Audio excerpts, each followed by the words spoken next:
અત્યારે ગુજરાતની અંદર એક રાજકોટના ભાજપના ઉમેદવાર પરસોત્તમ રૂપાળા નથી, પણ એને રૂપાળા કહીને માણસ ઓળખે છે. પરસોત્તમ રૂપાલાજી એટલા બધા રોજ ઉઠીને કોકની કોઈ બીજાની ભૂલ કાઢવાની, પોતે શું કરે છે એ નહીં કરવાનું. ભારતના મંત્રી હતા છતાં કોઈ દિવસ આપણે સાંભળ્યું નથી કે આને કામની વાત કરી હોય. ઉઠીને બીજા પક્ષનું, બીજા માણસનું કાયમ એનો જ વિરોધ કરવાનો અને એની જ ભૂલ કાઢવાની. કા રૂપાલાજી, કેમ થયું? તમે તો એક શિક્ષક છો, તમે તો સજ્જન માણસ છો.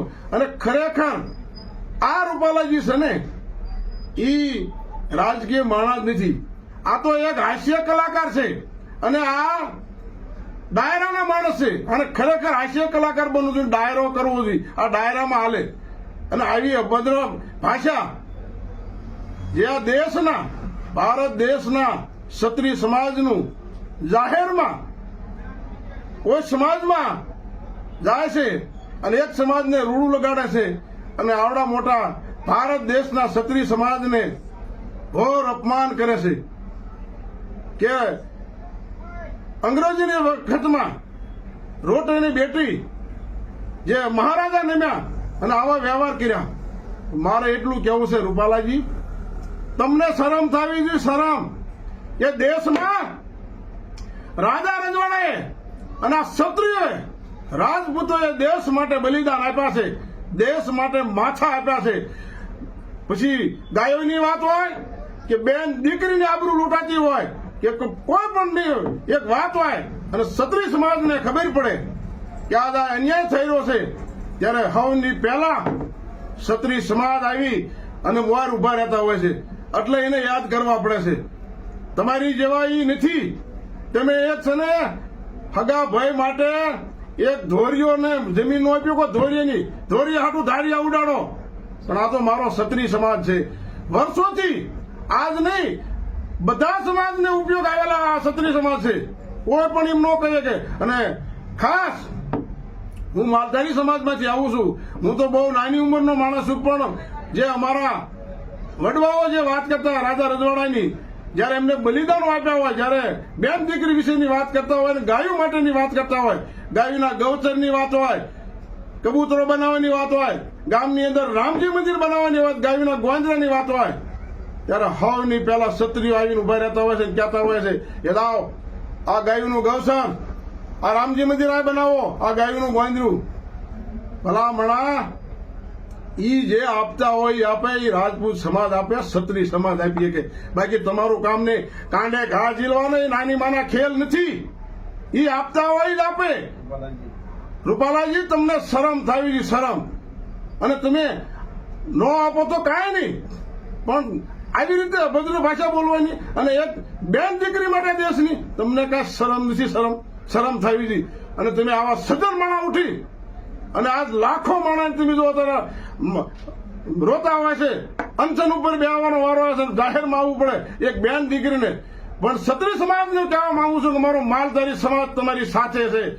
જયારે જરૂર પડે ને ત્યારે દેશનો ગરવી ગુજરાતનો માલધારી સમાજ તમારી પડકે ખડે પગે ઉભો છે. એટલો વિશ્વાસ રાખજો. આ અન્યાય હવે ક્યારે પણ સહન ન કરવામાં આવે. આ તો આ ક્ષત્રિય સમાજનું છે. કાલ સવારે બીજા સમાજનો, કોઈ નાના સમાજનો અન્યાય થાય છે નહીં. હવની પહેલા જો કોઈ આવતા હોય તો એ ક્ષત્રિય સમાજ છે. ક્ષત્રિય સમાજને હું નતમસ્તક વંદન કરું છું કે આ એમને જો સંસ્કૃતિ જાળવી હોય, કોઈ દેશને જો ટકાવી રાખ્યો હોય ને, તો એ ક્ષત્રિય સમાજ અને અઢારે સમાજને સાથે લઈને ચાલો વાળો સમાજ છે. રાજ ઈ કરીએ કે ઈ તો રજવાડાની વાત તો જવા દો, આગી વાત છે.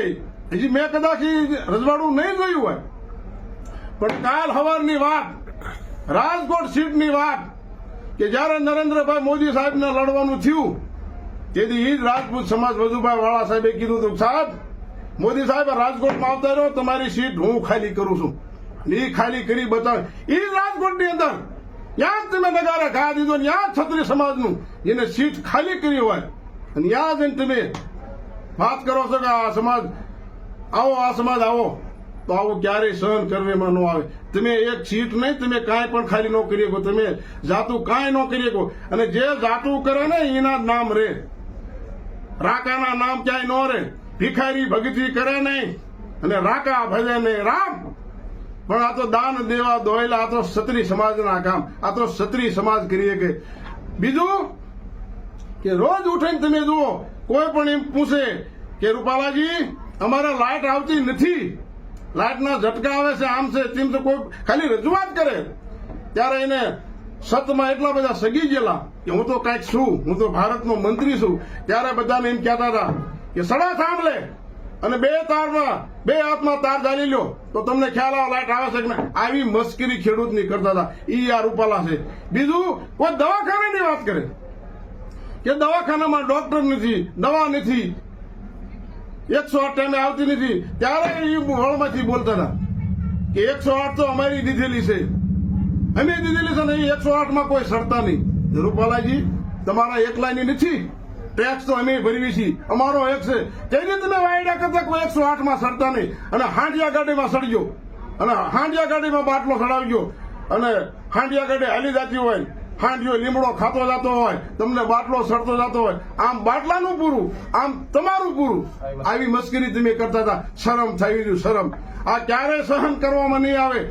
રૂપાલાજી તમે જે બોલો છો ને એટલે જ કહેવું પડે કે તમે સહજ હતા ને એટલે સગી ગયા હતા, એટલે કહેવું પડે. સત કરાવે સાગલાય, લટકું કરાવે લોય, પણ અસત ના આવે જેથી આંસકા તેની બેઠું બોલાવે નહીં કોઈ. રૂપાલાજી તમને એક સમય એવો હશે કોઈ બેઠું નહીં બોલાવે. જય હિન્દ, જય ભારત, જય દ્વારકાધીશ.